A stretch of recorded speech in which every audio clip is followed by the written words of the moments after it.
going to be talking about today the mystery of mourning, the topic or the complex topic of mourning in halacha. So we're picking up from after Kvura and there onwards the process of mourning itself. We have this process in Judaism called shiva, and very aptly it is translated as 7. So the first question just is why is shiva 7? Should be a pretty obvious question. Why is shiva 7 days? Right? So there are actually a number of reasons for this. Interestingly enough, the Gemara in Shabbos Daf Kuf Nun Beis Amud Aleph tells us a very fascinating thing, is that the soul of a person mourns for itself for 7 days. There's a process of the soul itself in a state of mourning, and that takes a 7-day period.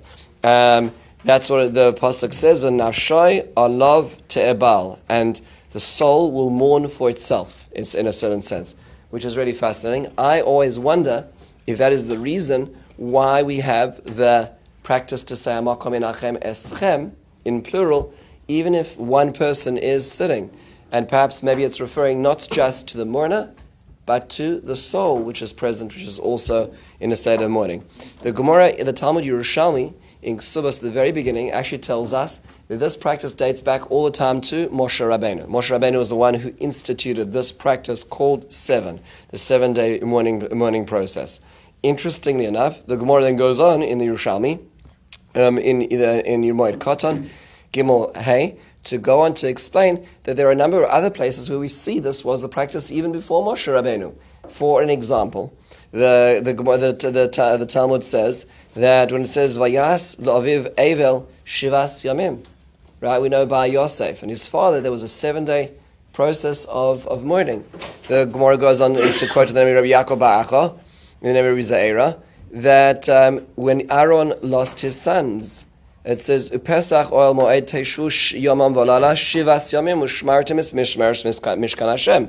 They were to wait by the tent of meeting, by the oil moed, for 7 days. That was his time of mourning. The Talmud goes even further and says Minhag shishimra kaddish baruch hu es al shiva. How do you know that God Himself mourned for 7 days on His world? And the Gemara goes on to describe in Parashas Noach vayhi shivas yamim, that it was at 7 days that the world was destroyed. God was mourning for the world before He destroyed His own world. That was why there was 7 days. And the Gemara says perhaps even it was the 7 days of the mourning for Metushelach, the oldest lived human being. And he passed away.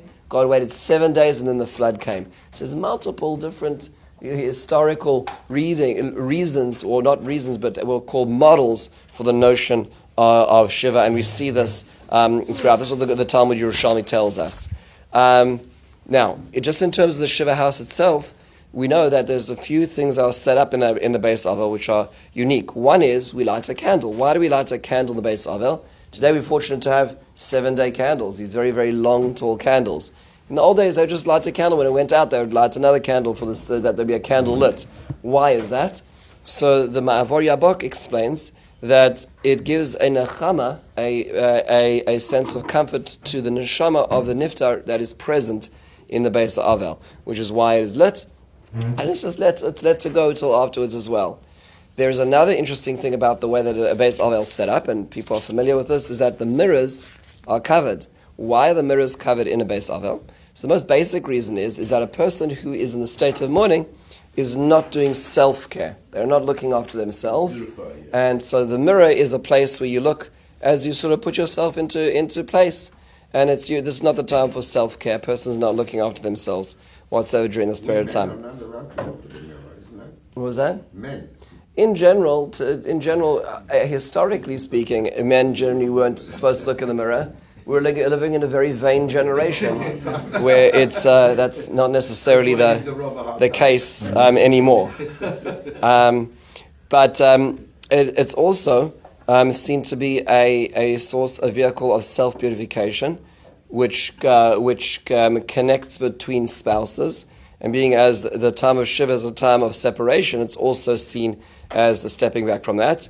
And similarly, it's also because davening is done in the beis avel, So the mirrors are covered because you're not supposed to be davening when there's mirrors that you're looking. It looks like you're praying to yourself.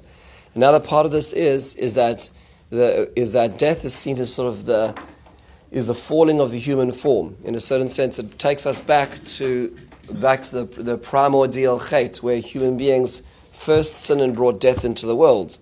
And as a function of that, there's a certain sense of a failure of the human being. And so we don't look at the human form, so to speak. We refrain from reflecting upon the human form as we see sort of the failure of life and the ultimate end which we are experiencing as well in terms of setting this up. Now, during the shiva itself, why is it that an avel does not wear tefillin during the first day of aveilus? Most people don't think about this, because what will happen is there'll be, for a man, there'll be an aninus in the morning, and if there's a funeral, and then they just sort out why I didn't wear tefillin. But let's say a man wakes up really super late, and he doesn't daven. What should he do? Should wear tefillin at mincha. But you've never seen an avel wear tefillin at mincha. And the reason is because halachically speaking, an avel is not allowed to wear tefillin the first day of aveilus. Right? That's meaning even when they're beyond the state of aninus. Why is that? And the reason is we actually learn this from Yechezkel. Yechezkel was a terrible situation. Yechezkel, as a prophet, lived and endured many of the prophecies that he told other people. So Hashem made him demonstrate multiple prophecies which were quite remarkable. As an example, there's the whole thing about Ezekiel's bread, right, where he lies on his side for a number of days, and he lies on his other side, and then he puts together this bread, and then he has a pan, and he puts it to the fire. There's all kinds of crazy things, but the most crazy thing that happens is that God takes away his wife, right? So his wife dies, and he is told how to act after her death in a way which is reflective of what Klal Yisrael will experience. And he tells Yechezkel, you may not mourn. You may not experience mourning, like there won't be time for the nation of Israel to mourn for its dead when the destruction comes. Terrifying, right? So his wife and his personal tragedy becomes the symbol of the national tragedy. And so there's a number of things that he's told not to do, which are therefore reflective of what we usually do. One of the things is that he's told, Pe'ercha chavush alecha. You're meant to wear your splendor, which means your tefillin. And we understand from there that an avel is not allowed to wear their splendor, which is their tefillin, which is a pe'er, a jewel, on the most intense time of aveilus, which is the first day. Just to understand the logic of that as well. But Tisha B'Av Shabbos, No, so on Tisha B'Av Shabbos, there's no tefillin in the morning. Why do people sit low during shiva? So this is originally actually what was known as in the Gemara time as what's called kfiyas hamita. Kfiyas hamita means the overturning of the bed. They would have these beds and they would sit on them. They would turn over the bed as well. And again, the Gemara understands this is a reflection of the overturning of the Tzelem Elokim. The godly image has been, so to speak, brought low. Right? The human being is no longer, and we turn over the bed, so we no longer, so to speak, reflecting on the human image, which is why people generally speak sit very low. In the old days, it used to be on the ground, literally, and today we've invented all kinds of chairs that make it a lot easier. But it's meant to be that it's low as a reflection of this. Why is that avelim did not wear leather shoes? So again, Yechezkel was told to wear shoes, right? So when he was mourning or not mourning for his wife, he was told to wear leather shoes. Well, this is a similar thing to a Tisha B'Av as well. In general, it comes from the department of self-care as well, which means that in the process of aveilus, a person is not looking after self; they're focusing outwards on their loved one. Which is why also there's no anointing, right? There's no washing, there's no jewelry. It's a time of sort of less focus on oneself as well. Interestingly enough, the anointing and the washing is actually also learned from another Tanakh story. So this is what's called the Isha Hatakoit. What's that referring to? David HaMelech had a lot of trouble in his family, and many of the times that he had trouble, he was reprimanded by prophets through a metaphor. So one of David and Bathsheba is a very famous example of that. There's another example, and that is when he hasn't come to terms with his son Avshalom. Avshalom murders his other son, but the other son Amnon raped his daughter. It's a terrible story. The whole thing is terrible from beginning to end. So Amnon seduces and rapes Tamar, before David HaMelech has anything to do with it, Tamar's brother, Avshalom, kills Amnon because he doesn't feel like his father is taking care of it. David HaMelech, in a certain sense, emotionally cuts off from Avshalom, and Avshalom runs to refuge. Yoav bridges trying to bring his son Avshalom back, but David HaMelech will not speak to him. He won't countenance his son, understandably. But then what Yoav does is he sends this woman dressed up, a woman from Tekoa, and he makes her dressed up like she is in a state of mourning. And she presents the following case, and she says, my one son, God forbid, murdered my other son. And now the family say, I need to prosecute and press charges to execute my remaining son. And she says, but if I execute my son, then I won't have a son, right? And I won't have any children left. I'll be left bereft. And so David HaMelech says, no, you shouldn't do that. You should, you need to look after your son. And she says, it's you. And that was what she was talking about, how, right, he is now prosecuting Avshalom, but Avshalom is his remaining son. It's a terrible thing. In that description of how she is in a state of mourning, one of the things is that he says, Al tosuchi shemen. When Yoav is prepping her and to stage as being his mother in mourning, he says, don't adorn yourself, don't wash yourself, don't anoint yourself. And so to speak, we see a sort of this this earlier expression of aveilus, which is still in practice today as well. Why is it that avelim do not learn Torah? So we know that the pasuk tells us in Tehillim, Pekudei Hashem Yesharim Mesamchei Leiv. Learning Torah is something which makes the person happy. They tell the story about Rav Aaron Lichtenstein, that after Tisha B'Av, they couldn't find him. All the boys, they looked to the beis medrash. He wasn't there. He wasn't in the cafeteria to go to eat. In Israel, they called it Cheder Rachel. It's just funny. I always wondered who was Rachel, right? But no, it's the Cheder Rachel. So they couldn't find him, and they found him in his office, and there he was. He was learning Torah, and they said to him, "Does the Rosh Hashiva want to have something to eat?" And he says, I haven't learned Torah the whole day.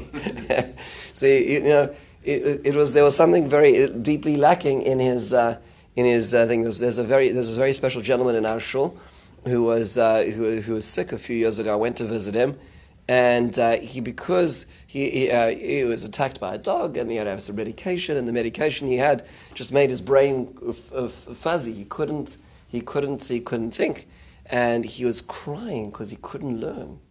He was crying because he couldn't learn Torah. Like that was because of the medication that he was. That's what we're talking about. It's mesamchei leiv. If you're able to appreciate the finesse, the beauty of the learning. Why is an avel not meant to work? So an avel is not meant to work for employees. It's usually simpler than business owners. For an employee, you tell there's bereavement time today, and there's days that a person can take. But for a lot of people, if one's a business owner, it's more complicated. One should really sell one's business. There's a document in Aninus to sell one's business. Okay, so the Tama Minhagim explains that, interesting enough, that the aveilus is compared in the Gemara to the chag, right, to the festival. HaKadosh Baruch Hu ironically says, I will turn your festivals, chageichem, to aveilus, to mourning. And the Gemara learns that, in a certain sense, these very opposite experiences have shared called characteristics. Like there's no work on a chag, there's no work on the aveilus. They obviously are 7-day periods, which also explains why it is. Where are the laws of aveilus found in the Gemara? In a book called the Tractate of Moed Katan, which refers to Chol HaMoed, which refers to the festival itself, fascinatingly enough. So it shares that property with the festival. Actually, there was a fellow in our shul whose mother passed away in the Daf Yomi cycle at Daf Tezayin in Moed Katan, which is where the halachas so he was able to continue his daf cycle, learning the halachas of aveilus through his shiva. He was very happy in that sense, obviously not in any other sense, but he was happy that he could continue his learning of Torah because it pertained to the halachas of mourning, which was in Moed Katan itself.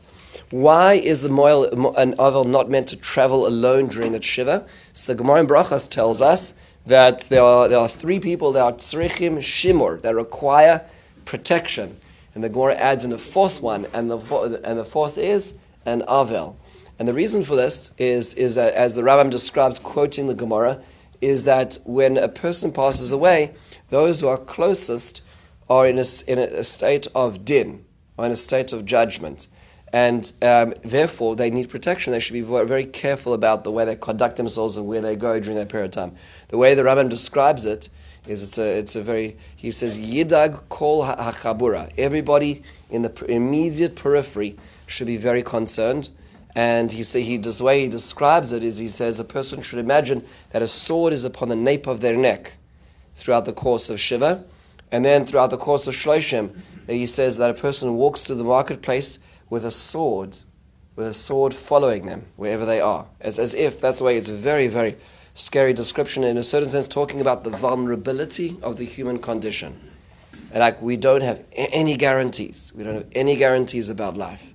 And the people who feel it's the most are the people who have been brushed so close. And that's why, even if an avel is going backwards and forwards, they should really be accompanied by somebody else. What's the other three? What was that? It's a chasm yom chupasa, which is why there's a shomer on the chasm. And I don't remember the other two. I don't remember the other two. She said bride. No, bride and groom are the same. Yeah, and I don't remember the other two for a moment. Yeah, it's the Gemara brachos dav nun something. Okay. The appropriate behavior. Okay, from the community standpoint. So the first thing to notice is that the first meal, as a person enters shiva, is provided by the community. It shouldn't be from one's own pantry. It's called the seudas havra'ah. The verb is lahavrois, to give this meal to the avel, and so much so that an avel is not really supposed to eat of their own food before they have started eating the food of the community. Why is this the case? So the first reason is to ensure that they are cared for in a time of grief. A lot of times when a person's in a state of traumatic grief, they cannot think about self-care and looking after themselves, and so the community is forced, the halacha regulates the community to step in. And now it's always complicated when halacha steps in to regulate something. In a certain sense, sometimes you lose the meaning of it, right? Because we're doing this because the Torah told us to, the halacha told us to, but it's always a balance. It doesn't mean it's only the first meal. In a certain sense, the way I view it is halacha is regulating the way to start this, so you get the sense of how to continue this. Meaning, but the halacha is not going to regulate the breakfast, the lunches, and the supper, but it's meant to be that's what the community is meant to do, so it regulates the first one, so the rest of the community steps in and understands the importance of this. And this, by the way, to today, even in the reform world, where very little is left of aveilus altogether, right? This is the one thing that does remain, is food, right? Food is a very Jewish expression of giving and support to the person. In addition, there's another reason which is really a terrifying reason, which is the Gesher HaChaim, Rabbi Ya'akov Trump, in his book on aveilus, writes Gesher HaChaim, which means the bridge of life. So he describes the transition between worlds. And so he observes that there's a Kabbalistic concept, or it's called nama de kisufa, which means bread of embarrassment, of shame. What does that mean? That means it refers to a person who lives a life in this world and just doesn't live to their calling. They don't maximize, they don't improve, they don't grow, they coast along based on, and it's possible, many people coast along life, right, without having done anything to warrant their existence. It says when those people get to the other end, God lo aleinu, those people will receive great divine light, but they will not have deserved that light. They will not deserve it because they didn't work to earn it. And there's a terrible, unending shame they will experience in the world to come because they never worked to receive the light that they will receive on the other end. That's called nama de kisufa, the bread of shame, right? And so our work in this life is to continue to pedal, to strive, to go against friction, to go upstream, as we go through this, to earn what will be at the other end. Because hayom la'asoisam ulamacha lakabel scharam. In this world we work, in that world we receive. But we don't work in that world, and therefore we can't. We will be receiving that which we don't earn in the world to come. Which is why. Socialism. So therefore, interestingly enough, That's why the first meal is a meal which you don't own. And the Rabbi Ya'akov Trump says it's a reminder to everybody who's left behind, you're still here because you have work to do. Right? You don't want to receive handouts. Nobody wants to receive gifts. And so therefore, in a sense, this is the way it's described. I know a person who's on welfare.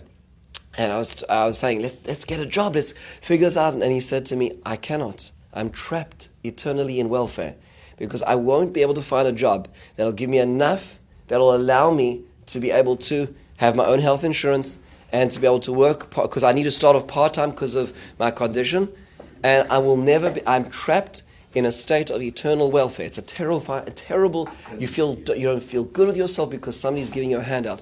That's the Nama de Kisufa, the first meal is a reminder that we're here to work in this world as well.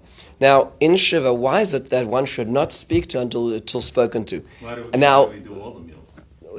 So that was what I mentioned beforehand, is that it's regulated in a way to, if the halacha was that every meal was expected, then in a certain sense, I would say that it would be done because one was told to, and it's halacha. I think there's a balance between setting the goal and then people realizing themselves, which is what happens, and that's exactly what happens, right? But okay. Now, why is it that in a shiva you're not supposed to speak until you're spoken to? Now, for some people, that might be news. Some people come in and they have everything to say. But technically speaking, you're not supposed to speak until you're acknowledged and spoken to by an avel. I've been to shiva houses where you walk in and it's absolutely silent. And the avel's not up to speaking.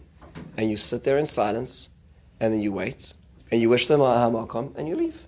And that's the appropriate way because they're not in the space to speak. And the reason for that is because the way it's described is avel ein lo peh, is that an avel doesn't have a mouth. What does that mean? Is they don't always feel like they want to speak. They're not here to entertain you, right? And therefore, it's very important to be sensitive to that. Sometimes it will happen that a person will sit down and the avel will acknowledge a person. Now, that doesn't give license to talk about the traffic, the weather, the recent sports game, or one's own tragedy. Like those are not. That's no. A lot of times I ask avelim, what was helpful and what was not helpful. Like what were the things that helped you, and what were the things that didn't help you. And it's the list of what doesn't help is a very long list, right? As to what's not helpful. But unfortunately, for anybody who's had to go through the experience, have a renewed sensitivity about what this means. And I think it's really important to understand that if you have a story, if you own a part of life with the person who passed away, your telling that is very meaningful, right?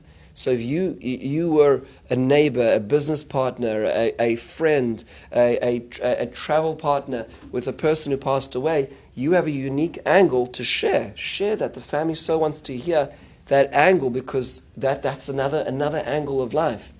But in addition, if you weren't, it's important to be asking questions which relate to character and how they lived, not how they died. This is the biggest travesty I see in a shiva houses, is people asking how they died. This is not a macabre play. We're not trying to find out what was blow after blow and then the rushing to the hospitals and the oxygen. No. That was let's ask what they lived for.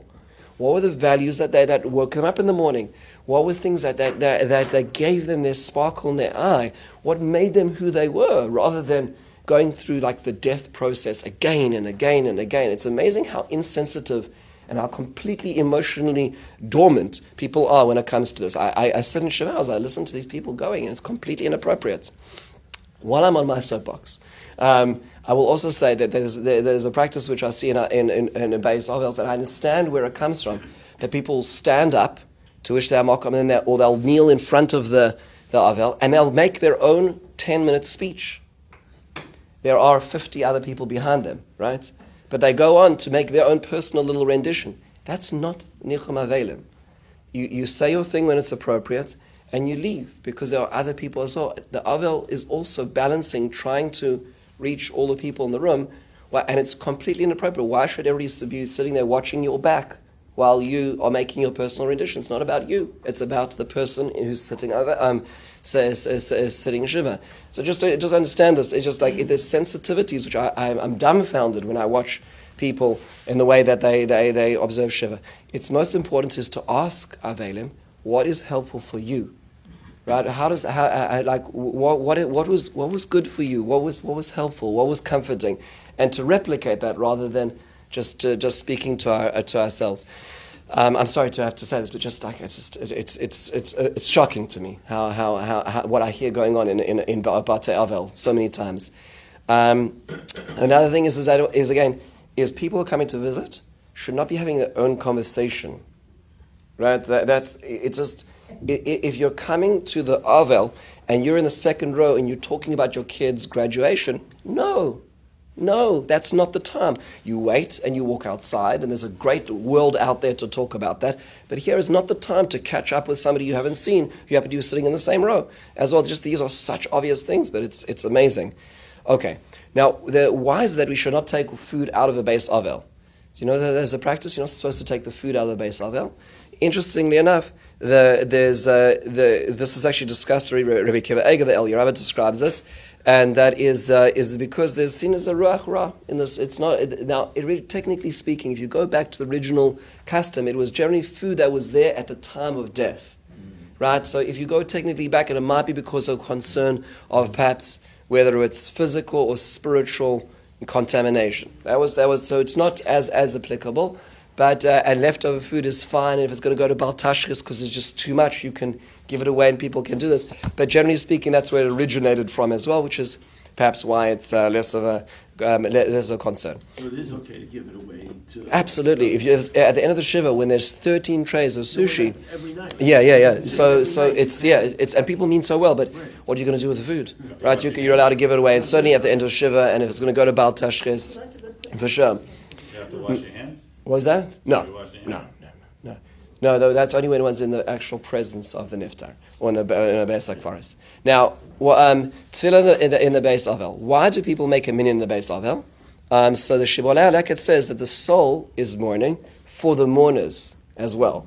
Right? So the soul is grieving for those left behind, and tefillah brings a degree of comfort. So in a place where there's a shiur to say the kaddish, then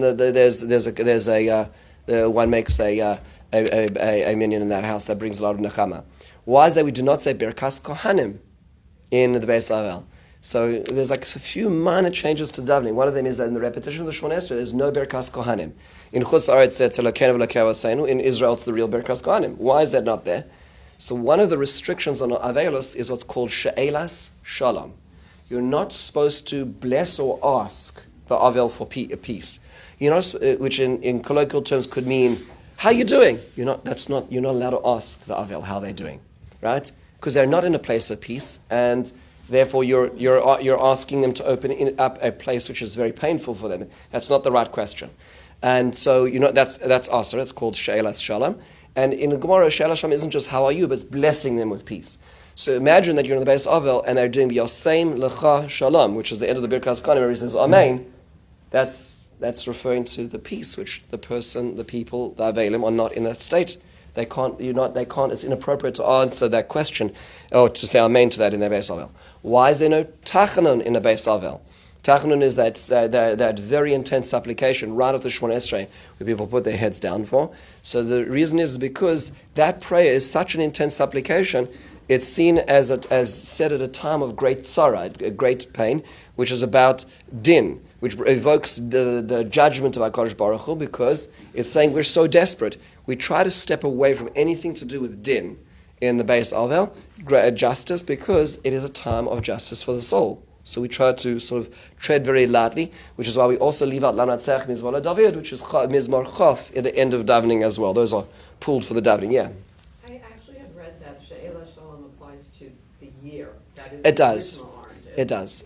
That actually when a child is born and given that name, that gives the Rechav, yes. Changes and it takes that away. It does. So, by the way, just to you understand, this is also the reason. I don't want to get into to touch depth, but it's the same reason as also not giving gifts to an avel throughout the year and also not inviting them to meals as well, just like large gatherings. Those are all extensions of She'elas Shalom, but most people are not aware of this. It's just very hard for us to operate in society because we are a verbose society where we just talk all the time.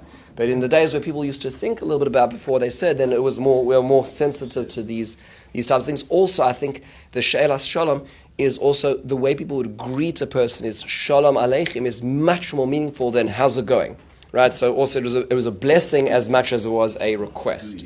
As also it's more complicated. Yes. So the whole year, one is not allowed to invite on a Friday night Shabbat.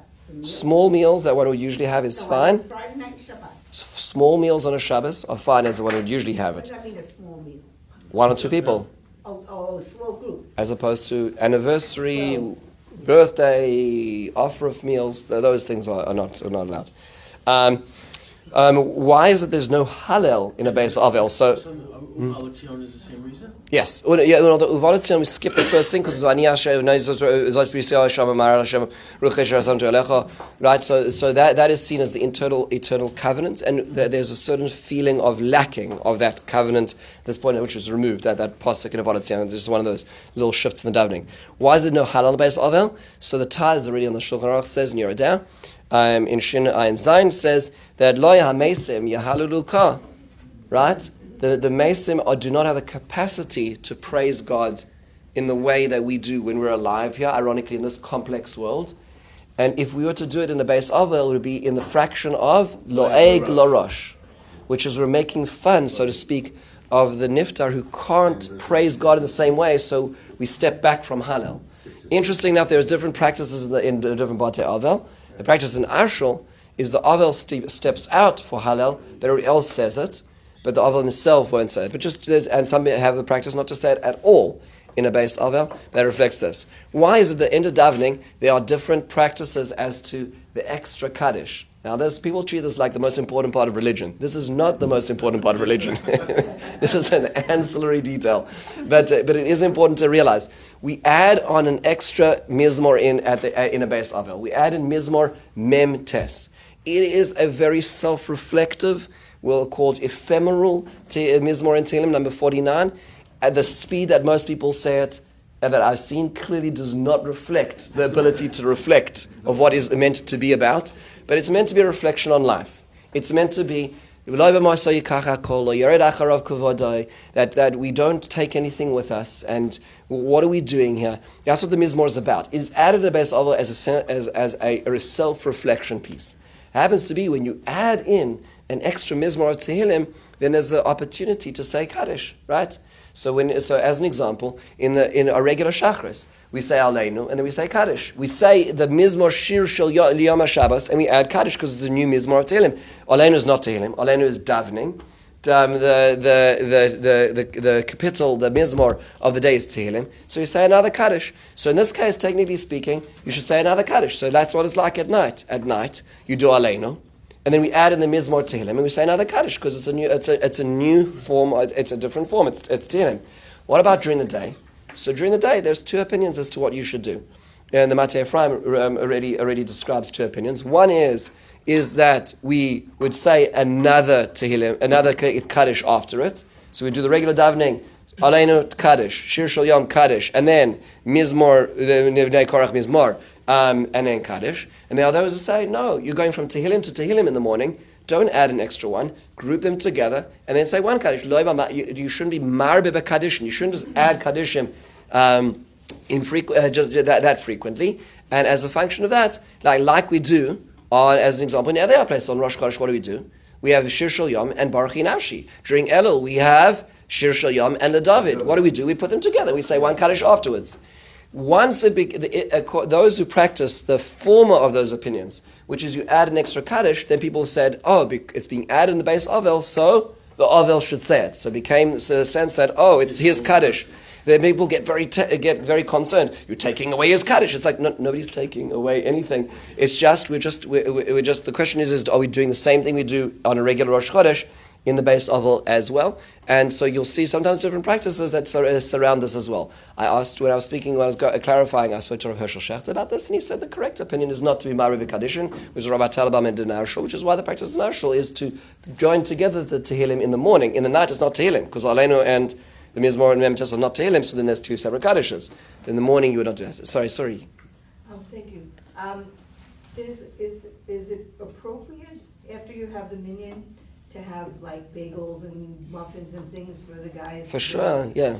So that's appropriate. Yeah. For you to set that up and for them. Yeah, absolutely. And the Sephardim have a whole. Oh yeah, Sephardim go to town. And Yeah. they think it's a schus for the. Absolutely. Let's say many more brachas for the niftar. It's a beautiful thing. Absolutely, it's a beautiful thing, and Ashkenazim do it as well. But you should see this in a Sephardic shiva. I mean, oh my goodness, they've got like trays of fruit that are going around with different brachas. It's amazing. But yeah, absolutely. Let's get as many people to. But the point is saying brachas. So just like I always say, if you put out the food, just put up a sign to remind people, because a bracha is so easy to forget when it comes to this. Okay, now let's talk about this for a moment. The end of shiva. The end of shiva always ends in the morning. Alan, yeah. About laning. Yeah. The whole thing about having late. Oh yeah. So this is actually more of a Torah question, a Sefer Torah question, than it is an avel question.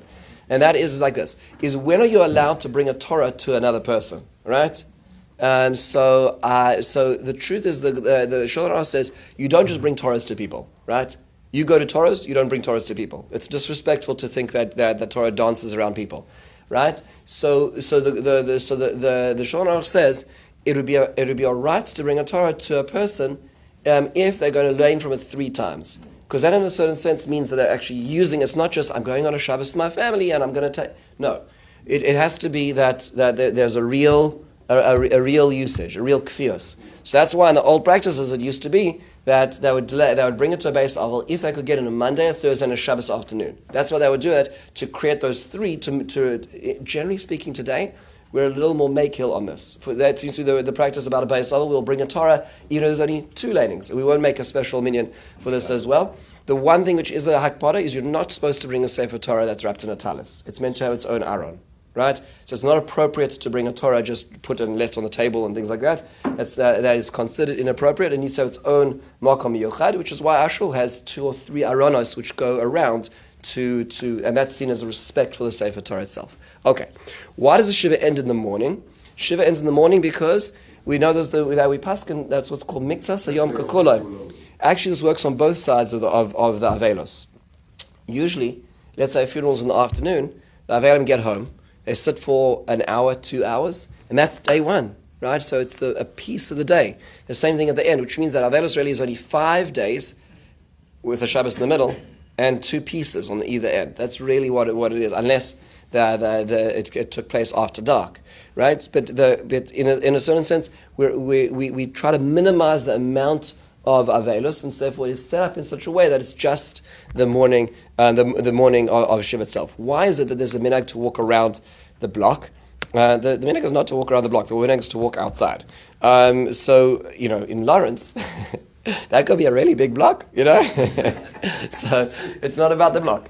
It's about the outside. So there's a few reasons for this. One reason is that up till now, the avelim have been focused inwards. They've been cloistered. They've been protected from the world out at large. But now they need to move out. There's an appropriate time to move back into the world. And that being the case, therefore there's a movement outwards, a demonstration of return to the public sphere.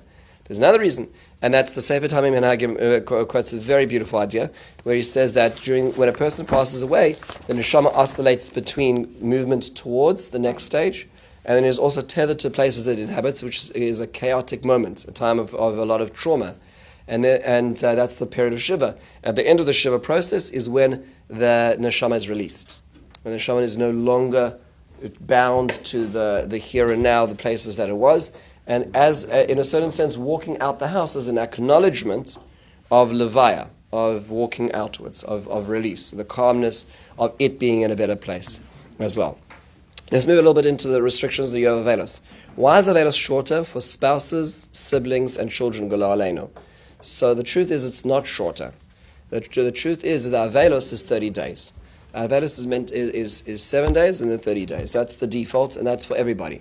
The exception to that rule is children. Children mourning for parents have an extended responsibility as a function of their kibbud av ha'em. Everybody else doesn't have kibbud av ha'em as a function. It's very painful because people think, why do not? The ritual, in a certain sense, is comforting to be able to have the responsibilities, restrictions, and as well. The Zohar, in fact, says that the body and the soul are judged together for the entire process of the 30 days, which is why it's specifically 30 days, which is the default aveilus. Now, why is it that the year of aveilus is structured as it is? In a certain sense, it's a step-down program, right? As opposed to the 3 weeks, which is the opposite. It's climatic. The 3 weeks is, it starts off minimal restrictions, increased restrictions, Av, and then the Shavua Shechalbo, and then Tisha B'Av itself, right? It's increasing. The process of aveilus is exactly the opposite. It's decreasing. It's like reverse 3 weeks. Why is that? So there's the reason that I would suggest is that Chazal, based on these many people in Tanakh who experienced loss and the way they processed it and the way they acted through this processing, the Chazal formulated a way to do this to answer the following question.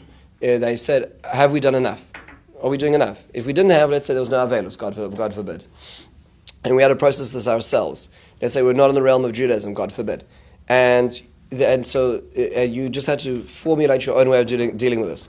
So one day you get really, really super busy and then feel terribly guilty. You didn't spend enough time thinking about the departed. The next day you wouldn't get out of bed, just paralyzed from pain, and then in a certain sense you would not get anything done, and you'd just oscillate between doing and not doing, and it would be very difficult to regulate what is appropriate, what is enough.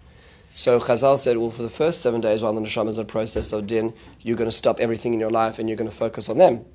Then after 7 days, you're going to go back to life, and you have to go back to life. But you're going to have many restrictions that are going to remind you that this is not regular life. And for children, after that, for another 11 months, there's going to be minimal vestigial restrictions. In a certain sense, it's a step-down program because it accompanies us and allows us not to have to make the decisions about what's appropriate. So therefore, if I say, did I do enough? The answer is yes. This is the way it was.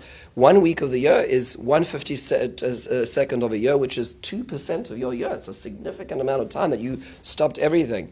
Right? The shloshim is a month, is a 10th of the year, essentially. A 12th of the year, that life is out of sync. That is enough. That's the appropriate way. You have to move forward while looking backwards at the same time. And Chazal created that framework of reference, which makes it a lot easier because you don't have to make the rules. You're not in charge of making the rules. Why is that we say kaddish? Why is kaddish said? The earliest rendition of this is brought in the Machzor Vitri, quoting a very fascinating story about Rabbi Akiva. It describes Rabbi Akiva was in a beis he was in a cemetery, and he saw there was this fellow that was running backwards and forwards, relentlessly carrying. He was blackened on his body, and he was carrying wood, and he asked him what was going on. He said, I lived a terribly corrupt life. And I did all kind. He describes the decrepit, type of life that he led, and he said, when I got to the next world, I'm no longer alive. And when I got to the next world, I am forced to go and cut the firewood that is going to be used as the fuel to burn me every day because of the punishment that I need to go through. And Rabbi Akiva was so taken aback by this. He said, did you leave over like a son? Like, did you leave over anybody like behind you? And this man describes how he was a tax collector and he used to favor the rich and take advantage of the poor. And a terrible man, right? So he deserved what he was getting, but it's a terrible thing. So he says, so he says the following. He says, do you have a son who can say Yehei Rabbi for you? So he says, he didn't have a child. He says, but I did leave a wife who was pregnant. I don't know if he was even brought up as a Jew. I really don't know. So Rabbi Akiva went along and he went and he's trying to find. Was there a woman who was left pregnant around this place, around this time? And finally he actually did find that there was such a woman. And he finds this man lived in a place called Ludkia, and he finds where this wife. He finds the child, and and it's just funny because when he was trying to find this person, they said, did such and such a person live here? And they said that their response is, Yishchaku atzmoso shalosa ish. Their response is, let his bones be ground up, meaning he was a really bad guy, right? So like nobody was very appreciative of him. But he finds sort of the wife, and they said, let her be wiped out from the earth. Terrible. This child was a son. He wasn't even circumcised. So he was like, there's nothing to talk about.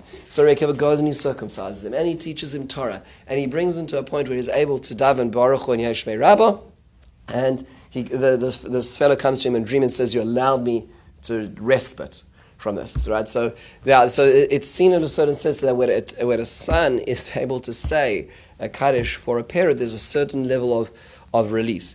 Well, why is this? So there's a few things. There's number one is that it helps, as this midrash seems to describe, that any punishment that a person may be facing, God forbid, in the next world, the kaddish in a certain sense is a seudas. It's an agency that somebody who after you cares enough about you to bring kiddush shem shamayim into the world, that is a great thing for that person, and it will allow a certain release. Another reason is that because it's also an expression of ratifying of God's judgments, meaning there's a lot of reasons why a person who's experienced loss can have a lot of reasons to not feel really so pleased with the way this world is run, right? And they could say very upsetting things because of the way they're at. And the Kaddish is saying, God, you run this world. Your name is great, and you should be exalted and praised and elevated and all that business. So what, in a certain sense, it's a ratifying, God, even though I really don't think this was the right course of action right now, I'm acknowledging that you run this show, which is another piece of this. In addition, it's also reflecting the fact that a human being is an irreplaceable in this world. A human being is not a piece of machinery, is not a piece of furniture, is not something which can be replicated. No human being is replaceable. And when a person goes away, when a person leaves this world, this dimension, it's an irreplaceable vacuum of holiness. Right? The holiness that person expressed is an irreversible vacuum. And so we try to bring more kiddush shem shamayim into this world because we recognize so much is lacking. And we get different people to come together to answer Yeshmei Rabbah. You know how hard it is to get different people to get together? Think about this community for a second. Think about how many different professions, how many different political persuasions, how many different age groups there are. Like, in a regular world, outside of Judaism, people have clubs, yes. But, why would all these different people come together? Right? They have nothing to do with each other to a large extent. Some people had sent kids in school at the same time.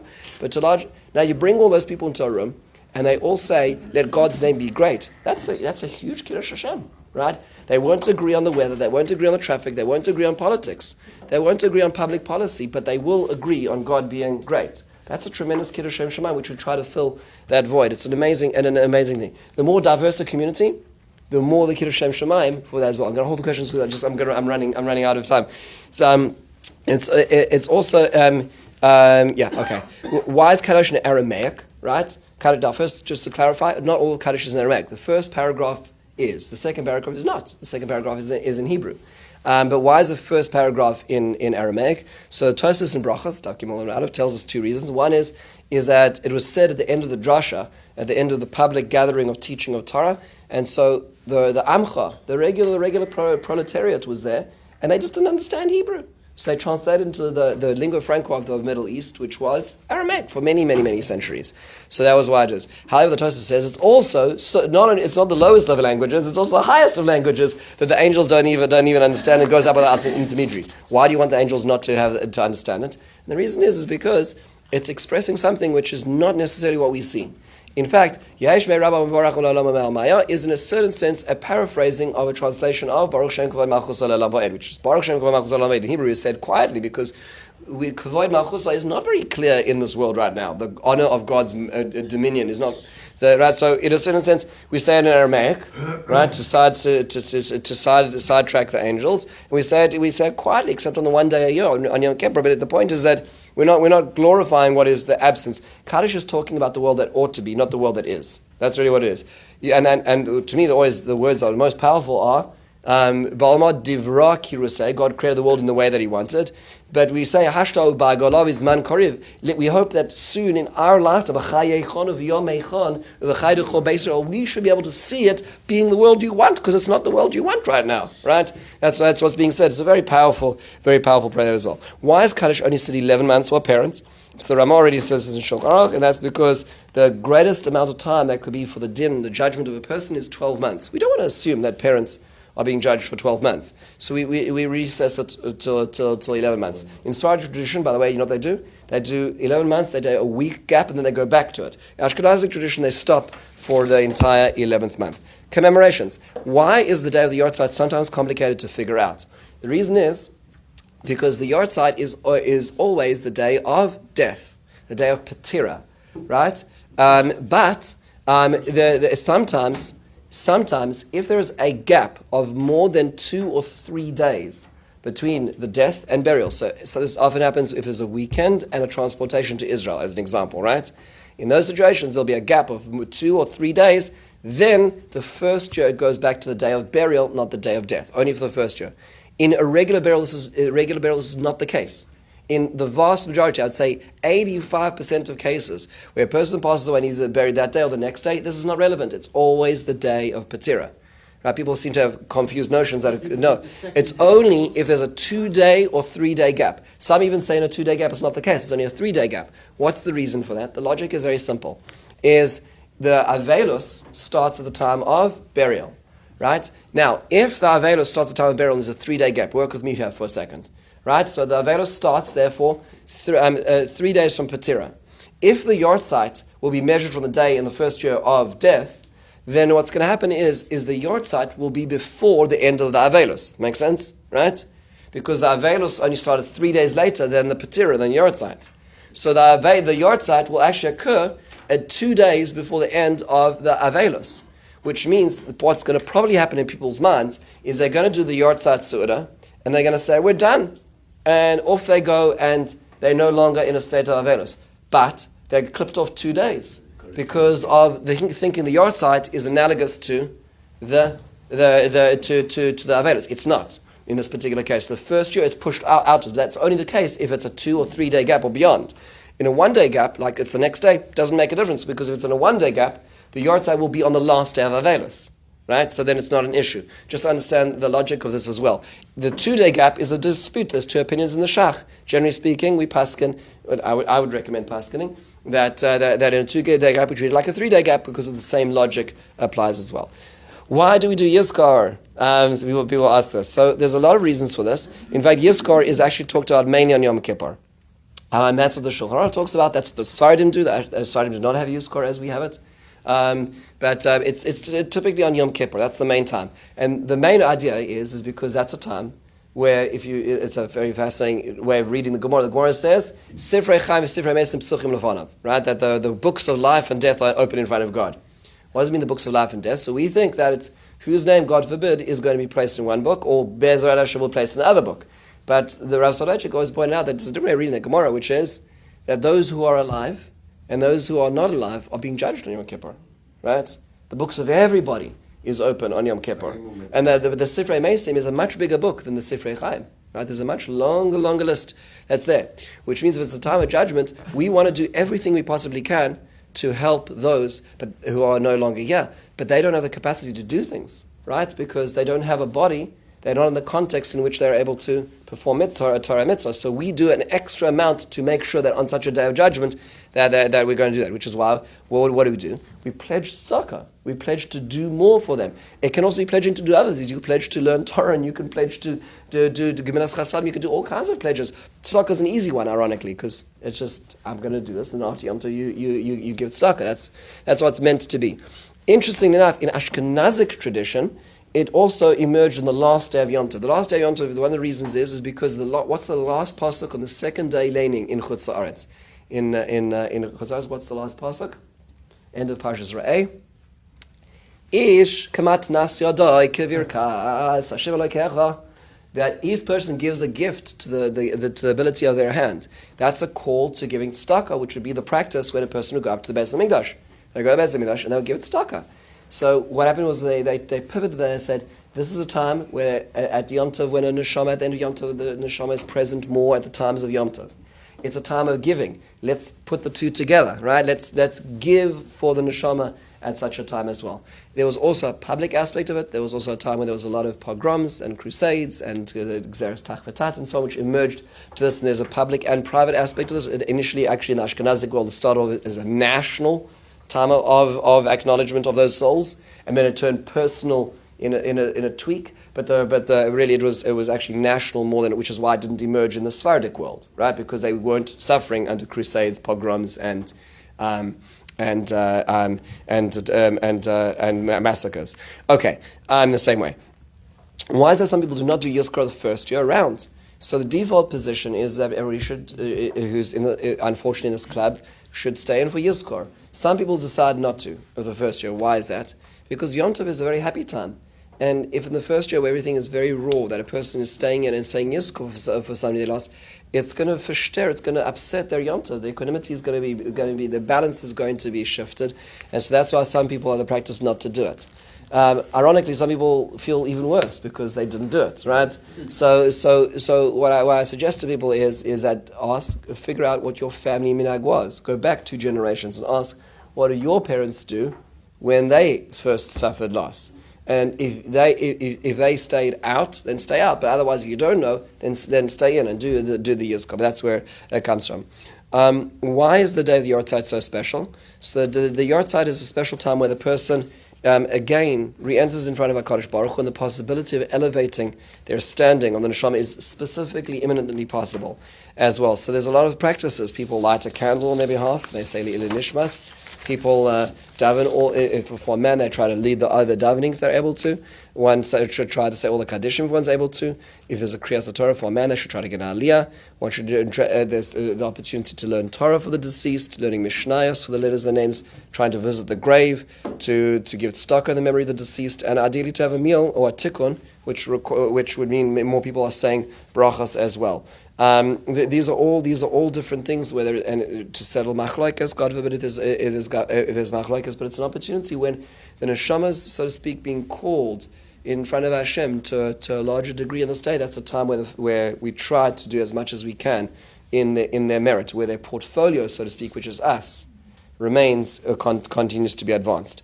Why are the different practices as to when to do the matzeiva? So in Israel, chick-chack, right? In Israel, in the shiva, they're already planning the matzeiva, and it's really, really fast. And that's generally speaking the Sephardic tradition, try to get up by the Shloshim. In the Ashkenazic tradition, the practice is at around 12 months, right? And the reason for that is 2. One is sometimes mistranslated, is the mishtakach min alev elacha yud beis chodesh. That does not mean anybody's getting forgotten.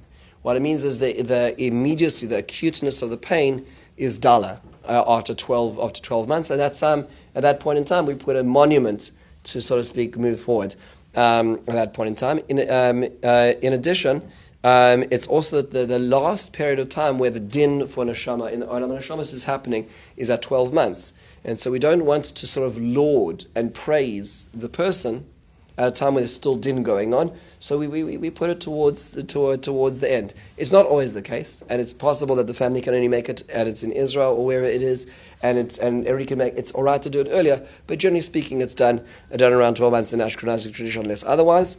Why do we put up a tombstone? So it's interesting. There are 3 names for a tombstone, which all describe different aspects of it. The one is the word matzeiva. Matzeiva literally means a standing stone. Interestingly enough, Hashem says that in lifetime we are only allowed to make a mizbeach, not a matzeiva. A mizbeach avonim is literally a pile of stones. For those who were with me by the mizbeach of Yehoshua on Har Eival, it's a pile of stones, right? It's because that's how they made mizbachot. Hashem says, don't make a matzeiva. The pagan practice used to be where they would serve God on a very large standing stone, and they would prostrate themselves and do libations. Yaakov did this in Parshas Vayetze, right? Because it's before the Matan Torah. So why is it that the matzeiva is not appropriate? Rav Moshe Fancy makes the observation, is the matzeiva literally means to stand still, right?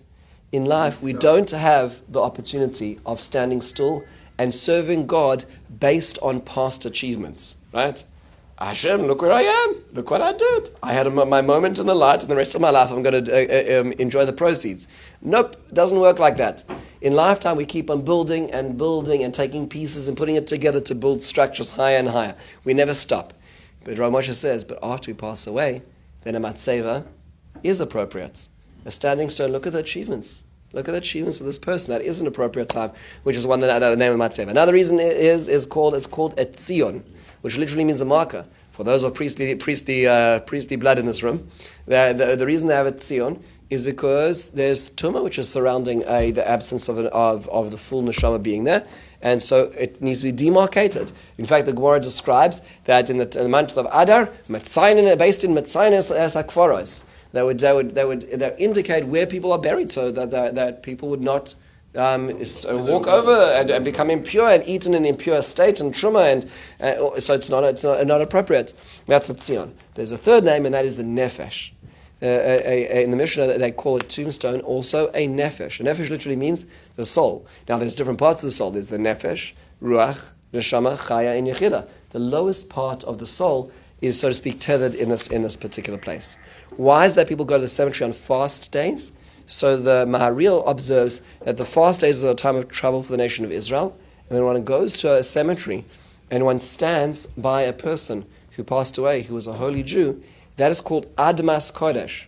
The ground is holy where they are because of the fact that the body which carried such a holy person is buried there, and therefore it is a place where tefillah is more readily acceptable.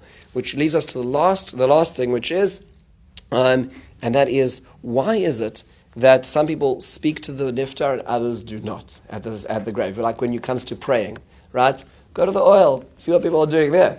He's speaking directly to the Rebbe, right? But some people, if you speak to the German and Lithuanian Jews, they're like, that is avodah zarah, right? So we're not supposed to do that. So how does this work? So there's different traditions when it comes to in Judaism as to what's appropriate. You know, do we speak to agencies in general? This is a much bigger topic in general. Shalom aleichem, baruchuni l'shalom. Can you ask angels for blessings? Malach hagoel oisi.